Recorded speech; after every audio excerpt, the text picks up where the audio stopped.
Assalamualaikum warahmatullahi wabarakatuh. Selamat berjumpa kembali dalam ruang pembelajaran fisika. Kali ini kita akan melanjutkan pembahasan kita mengenai dinamika gerak pada bidang miring. Tentunya dengan menggunakan teknik penyelesaian soal yang dinamakan free-body diagram atau diagram bebas objek atau benda. Nah, untuk itu sebelum kita memulai pembahasan kita tentang bagaimana menggunakan free-body diagram tersebut, maka terlebih dahulu saya akan menggambarkan sebuah kasus ataupun problem yang berkaitan tentang dinamika gerak pada bidang miring. Jadi katakanlah ini ada sebuah bidang miring, ya. Ini membentuk sudut theta. Nah, di sini ada katrol. Pada katrol itu digantung sebuah beban, kemudian pada bidang miring terdapat juga sebuah balok yang dihubungkan. Nah,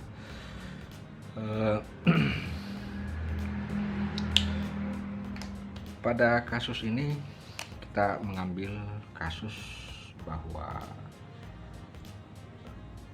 bidangnya adalah kasar, ya, sehingga ada koefisien gesekan, dan kita memberikan simbol bahwa masanya ini adalah M dan massa ini adalah M. Dan untuk lebih sedikit agak lebih kompleks, maka kita memperhitungkan massa katrol, di mana massa katrol itu katakanlah I-nya, momen inersianya adalah C. Saya ambil C, jadi biasanya ada 1/2, tapi tidak apa-apa, saya ambil C. M K R kuadrat itu adalah momen inersia daripada massa katrol. Nah, di dalam kasus ini ada dua tinjauan yang bisa kita lakukan, ya. Ada dua tinjauan yang bisa kita lakukan. Yang pertama, kita akan meninjau terlebih dahulu untuk kasus. Jadi yang pertama kita akan meninjau untuk kasus beban M, jadi M besar bergerak ke bawah. Jadi katakanlah dia bergerak ke bawah. Nah, untuk kasus benda M yang bergerak ke bawah, nah, bagaimana mekanisme menggunakan free-body diagram tersebut? Maka terlebih dahulu saya gambar ulang kembali bidang miringnya. Jadi katakanlah ini bidang miring, kemudian ini ada katrol, kemudian ini ada M, kemudian ada balok. Nah, gitu ya. Jadi ini membentuk sudut theta. Nah, setelah kita menggambarkan, maka langkah berikutnya kita menggambarkan komponen-komponen gaya yang bekerja pada sistem balok tersebut. Jadi katakanlah ini adalah M, ini adalah M besar. Nah, tentu yang pertama kita akan mengetahui bahwa ini adalah mg, ya, ada mg. Kemudian di sini tentu ada T1 karena sesudah ada mg sistem kemudian gaya. Nah, di sini juga ada T1. Kenapa sama T1? Karena berada pada tali yang sama, tidak dipisahkan oleh sistem. Nah, setelah itu di sini ada T2, ya. ada T2. Kenapa T1 beda T2? Karena kita sudah mulai memperhitungkan massa katrol. Nah, demikian pula maka di sini juga ada T2. Kemudian di bawah di sini ada yang namanya Mg sin theta ya. Sebab kalau kita proyeksikan ini sama dengan Mg ya. Tentu di sini adalah Mg cos theta. Tentu yang di atas ini adalah N. Nah, kenapa theta ini? Theta disebut Mg sin theta karena ini diproyeksikan ke sisi bidang miring. Itu sama dengan Mg sin theta. Dengan demikian ini adalah theta. Nah, nanti kenapa bisa theta itu nanti akan kita lihat, akan kita jelaskan pada kertas cakaran berikutnya bahwa ini adalah sudut theta. Oke. Nah, ini adalah sebuah sistem. Karena sistem ini arah percepatannya bergerak ke bawah, tentu ini arah bergerak ke atas ya. Tentu dia bergerak ke atas dan ini bergerak ke bawah. Nah, dengan demikian maka arah gaya gesekannya senantiasa berlawanan arah dengan arah gerakan. Maka di sini ada gaya gesekan F, di mana gaya gesekan F itu kita dapatkan tentu adalah mu kali N. N itu sama dengan Mg cos theta, sehingga kita dapatkan mu Mg cos theta. Katakanlah ini kita sebutnya sebagai persamaan yang pertama ya, itu F mu Mg cos theta. Nah, setelah kita menggambarkan komponen-komponen gaya dengan arah-arah gerakan, maka langkah selanjutnya yang kita lakukan adalah menggambar diagram bebas. Jadi ini saya ambil satu sistem ya, oke. Dan ini juga saya ambil satu sistem lagi, sistem namanya sistem katrol. Dan ini juga satu sistem untuk balok. Nah, cukup kita mengambil arah-arah komponen yang searah dengan komponen gaya geraknya, komponen dengan gerakannya. Jadi seperti kayak ini kita menggambarkan diagram bebas untuk M, maka kita dapatkan, saya tulis begini ulang. Nah, ini sama dengan Mg, kemudian di atas ada T1, ini A ya. Nah, dengan menerapkan hukum kedua Newton karena arah gerakan ke bawah, maka persamaan yang berkaitan tentang gerakan massa M itu adalah Mg ya dikurang T1 tentu sama dengan M kali A. Nah, kita ingin arahkan dulu ke T1 ya. Berarti T1 itu sendiri sama dengan Mg ya dikurang MA. Nah, katakan ini persamaan kedua. Oke. Jadi kita sudah merumuskan persamaan gerak yang bekerja pada benda M. Nah, selanjutnya kita menggambar lagi untuk katrol. Diagram bebas untuk katrol. Ya. Ini kita dapatkan di sini adalah T1, di sini adalah T2. Nah, ini adalah R. Jari-jari katrol. Dengan menggunakan prinsip momen inersia, ya. Prinsip momen inersia, karena arah gerakannya A searah dengan T1, maka T1 yang lebih positif karena antara T1 dengan T2 itu membentuk momen gaya, sehingga kita dapatkan T1 kali R ya dikurang T2 kali R sama dengan I alfa. Nah, kita coba sederhanakan ini T1 dikurang T2. Nah, kita langsung ganti. I itu momen inersia adalah CMK R kuadrat. Saya tulis CMK R kuadrat, R-nya ini saya pindahkan ke ini jadi pembagi. Kemudian alfanya itu sendiri, percepatan sudut tak lain adalah percepatan linear dibagi dengan R, ya. Sehingga R-nya hilang, maka kita dapatkan hasil akhir sama dengan C MK kali A. Nah, ini kita simpan sebagai persamaan 3. Nah, diagram bebas berikutnya adalah untuk balok M.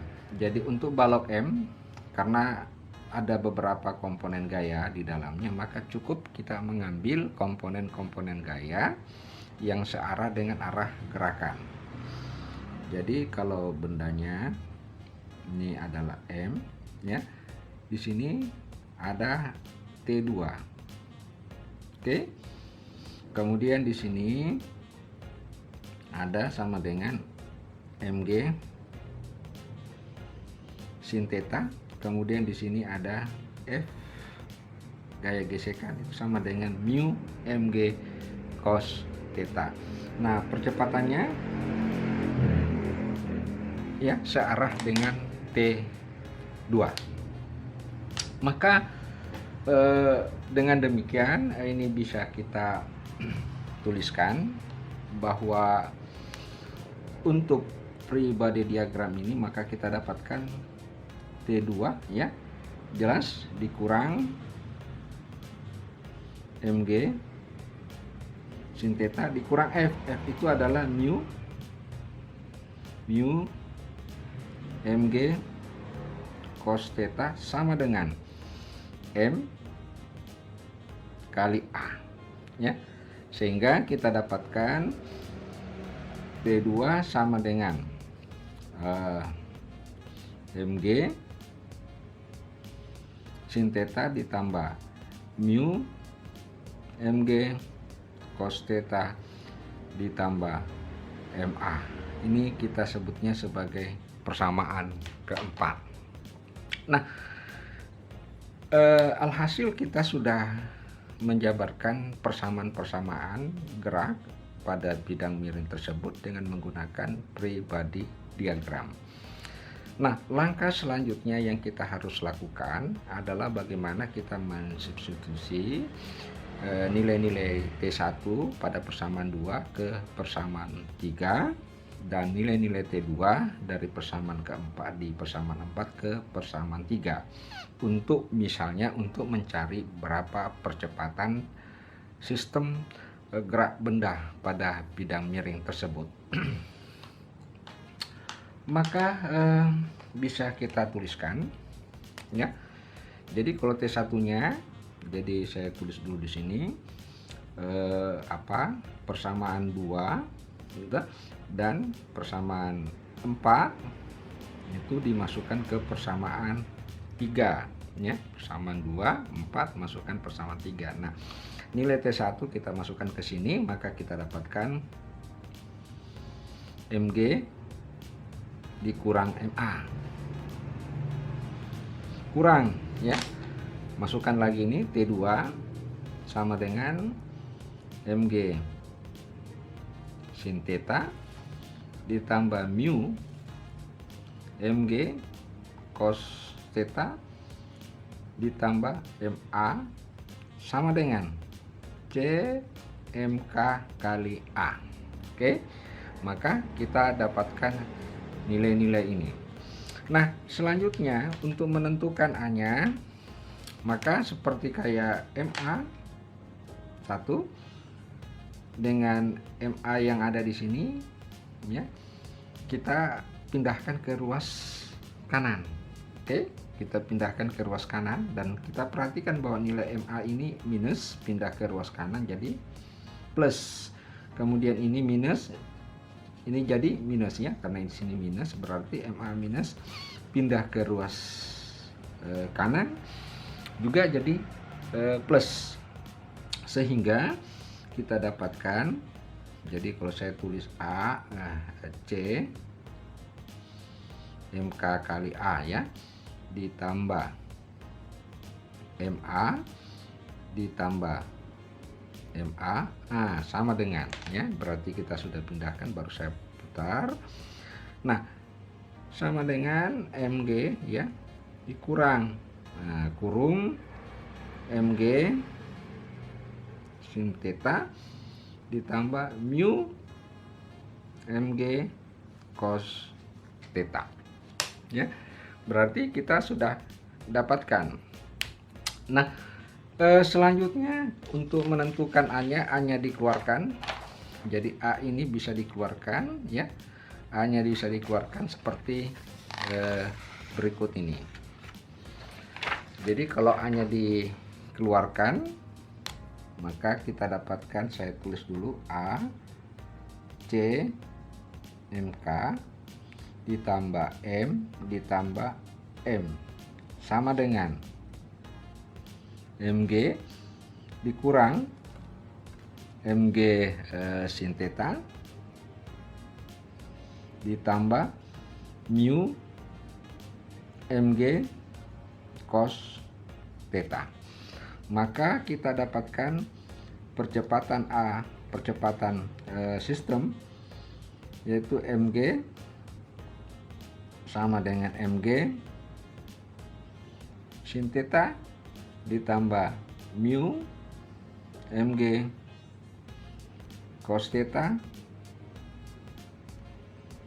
kemudian dibagi dengan C MK ditambah M tambah M. Oke. Nah, inilah yang hasil yang kita dapatkan dengan menggunakan strategi free body diagram. Nah, bagaimana jika kebalikannya, yaitu kalau kasus kedua ya, untuk kasus kedua di mana kasusnya itu M bergerak ke atas. Jadi M-nya akan bergerak ke atas ya. Jadi kasus kedua khusus untuk M bergerak ke atas, maka saya tidak perlu menjabarkan persamaannya.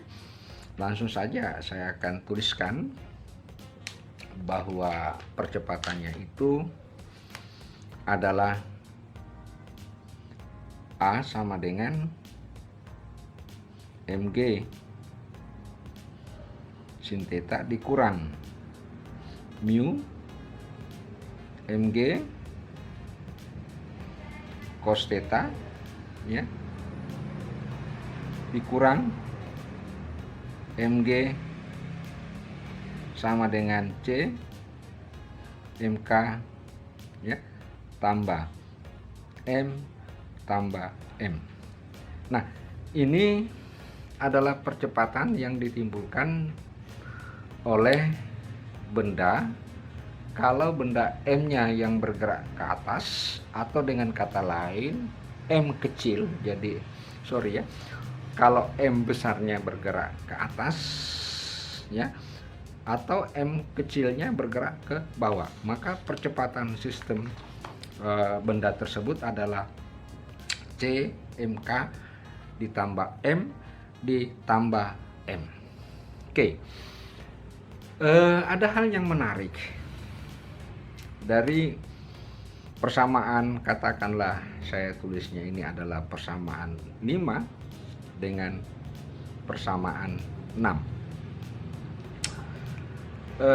Di dalam beberapa soal sering dinyatakan tentukan berapa perbandingan antara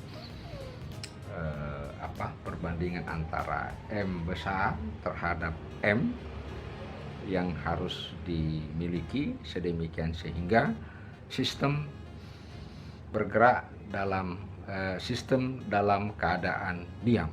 Jadi kalau untuk persamaan 5 sistem bergerak ke bawah, jadi M besarnya bergerak ke bawah, sedangkan pada persamaan 6 adalah M besarnya atau massa katrol M besarnya ini bergerak ke atas. Nah, pertanyaannya berapa sebenarnya perbandingan antara M besar dengan M kecil sedemikian sehingga sistem tersebut berada dalam keadaan diam. Nah, ini yang menarik untuk kita bisa lakukan. Nah, saya akan coba membahas secara spesifik tentang hal tersebut.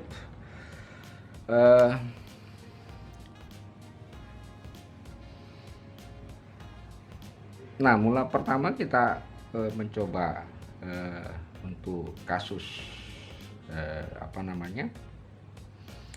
persamaan 5, yaitu M besar ke bawah. Nah, syaratnya supaya sama dengan 0 dia diam, maka syaratnya itu syaratnya adalah A-nya harus sama dengan 0. A-nya sama dengan 0 pada persamaan 5. Sedemikian sehingga kita dapatkan Mg dikurang ya Mg sin theta ditambah mu Mg cos theta sama dengan 0 ya, gitu. Nah, karena Mg bergerak ke bawah, maka jadi saya bisa tulis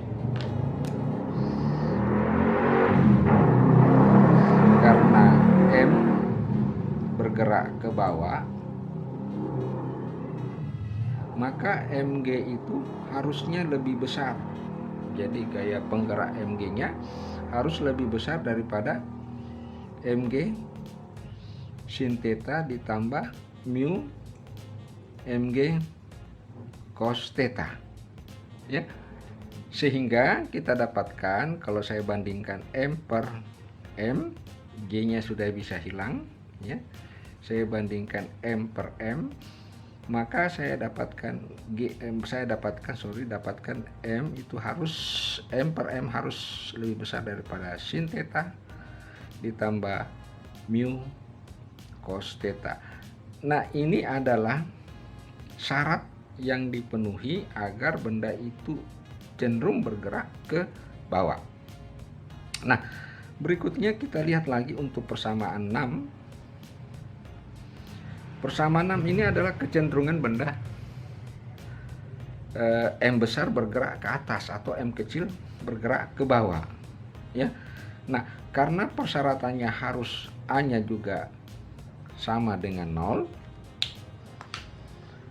maka persamaan 6 itu menjadi Mg sin theta kurang mu Mg cos theta dikurang Mg sama dengan 0. Nah, syarat agar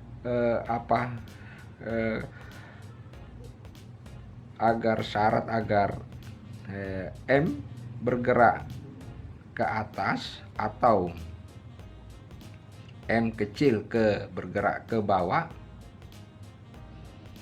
maka Mg sin theta itu ya, Mg sin theta itu harus lebih besar daripada mu. Jadi hilangkan kurangnya mu Mg cos theta ditambah Mg ya. Jadi ini kan sebenarnya ada kurang, hilangkan kurangnya sehingga harus syaratnya ini. Sehingga Kalau ini dibagi dengan M, maka kita dapatkan ini, hilangkan G-nya dulu. G-nya saya hilangkan, jadi saya bagi dengan M, sehingga kita dapatkan di sini adalah sin theta, ini mu cos theta ditambah M per M. Dengan demikian kita dapatkan bahwa harusnya sin theta dikurang mu cos theta, ya, pindah ke sini lebih besar daripada M per M, atau M per M harus kecil, ya, sin theta kurang mu cos theta. Nah, jadi sekali lagi ini adalah syarat yang diperlukan, bahwa harus lebih besar, perbandingan antara M dengan M lebih besar daripada sin theta tambah mu cos theta. Itu adalah syarat yang diperlukan agar benda cenderung bergerak ke, agar benda M besar cenderung bergerak ke bawah. Jadi syarat ini adalah syarat yang diperlukan agar M bergerak ke bawah. Sedangkan syarat ini bahwa M per M kecil sin theta kurang mu cos agar ini bergerak ke bawah, atau M ke atas, ini ke bawah, ya. Nah, itu persyaratan yang dipenuhi. Nah, sekarang pertanyaannya adalah berapakah seharusnya M per M agar benda itu diam, karena ini adalah kecenderungan untuk bergerak. Nah, kita bisa lihat dari persoalan berikut, ya. Jadi saya menggambar sebuah garis bilangan, ya. Nah, kita sudah dapatkan tadi yang pertama, tentu ini adalah yang kecil adalah sin theta dikurang mu cos theta. Ini di sini kita dapatkan tadi adalah sin theta ditambah mu cos theta. Nah, coba kita periksa dulu. Ini M per M harus lebih besar sin theta pada theta, berarti dia harus berada di sini. Ini adalah syarat kecenderungan M bergerak ke bawah, ya. Ini. Sedangkan M per M kecil sin theta berarti dia berada di sini. Ini adalah syarat kecenderungan M bergerak ke atas, ya. Jadi dengan demikian, posisi di manakah M per M agar benda itu diam? Nah, posisinya ternyata berada di daerah antara ini. Jadi posisi M per M sedemikian sehingga benda itu diam adalah berada antara sin theta kurang M cos theta sampai dengan sin theta cos theta, sehingga kita bisa dapatkan bahwa sin theta dikurang mu cos theta kecil sama dengan M per M kecil sama dengan sin theta ditambah mu cos theta. Ini adalah syarat yang diperlukan agar sistem diam. Baik, saudara-saudara sekalian, demikianlah bagaimana penjelasan tentang dinamika benda dengan menggunakan free body diagram. Jadi begitu mudahnya kita bisa merumuskan persamaan-persamaan yang berkaitan tentang sistem gerak. Semoga penjelasan ini mudah dipahami. Sekian, assalamualaikum warahmatullahi wabarakatuh.